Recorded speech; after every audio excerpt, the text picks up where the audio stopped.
nome consagrado aqui é o da Rainha Liberal do século XIX.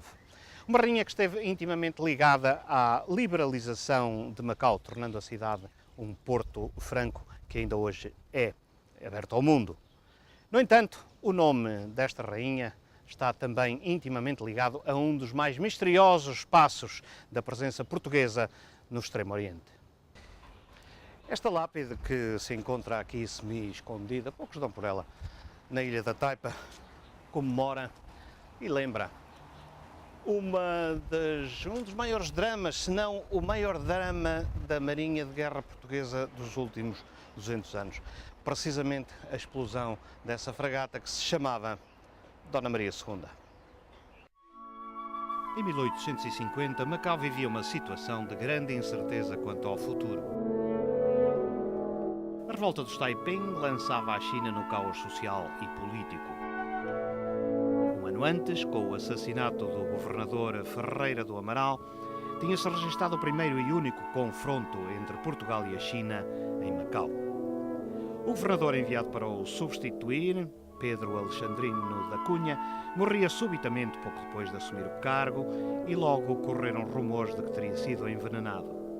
Macau era administrado por um Conselho Provisório de Governo. Nos fortes, o contingente militar era reduzido e o armamento obsoleto.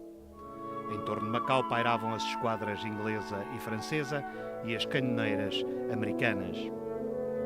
Do outro lado do Rio das Pérolas, Hong Kong lutava para afirmar-se como entreposto comercial entre o Oriente e o Ocidente, em detrimento de Macau. É neste contexto de instabilidade e ameaça que Portugal decide enviar para Macau navios de guerra e uma guarnição militar credível face às ameaças externas. Na época, no entanto, o estado da Marinha Portuguesa era pouco menos que lamentável, pelo que só se encontraram 2 navios disponíveis para o efeito. Um era a corveta Iris, mas que estava em tão mau estado que depois de ter zarpado do Brasil já com avarias, chegou a Macau em estado impraticável para o serviço. A outra era a fragata Dona Maria II, que ficou a pairar aqui na Taipa, que era então o único porto de águas profundas do território. A presença de Dona Maria II foi vista pela China como uma ameaça e corriam mesmo rumores de que a fragata era a ponta de lança de uma expedição portuguesa destinada a invadir a província de Guangdong. Esses rumores eram alimentados em Lisboa por algumas correntes políticas que defendiam o alargamento dos limites territoriais de Portugal na China.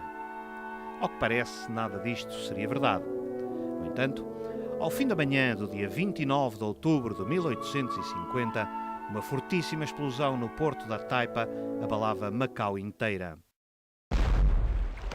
Uma explosão tal que estilhaçava os vidros das casas da baía da Praia Grande, que distavam mais de 1,5 km do local. Segundo um relatório do incidente, depois de dissipada a densidade de fumo que se tinha levantado, viam-se apenas alguns restos de casco de um navio incendiado no mesmo lugar em que momentos antes estava fundeada a fragata Dona Maria II.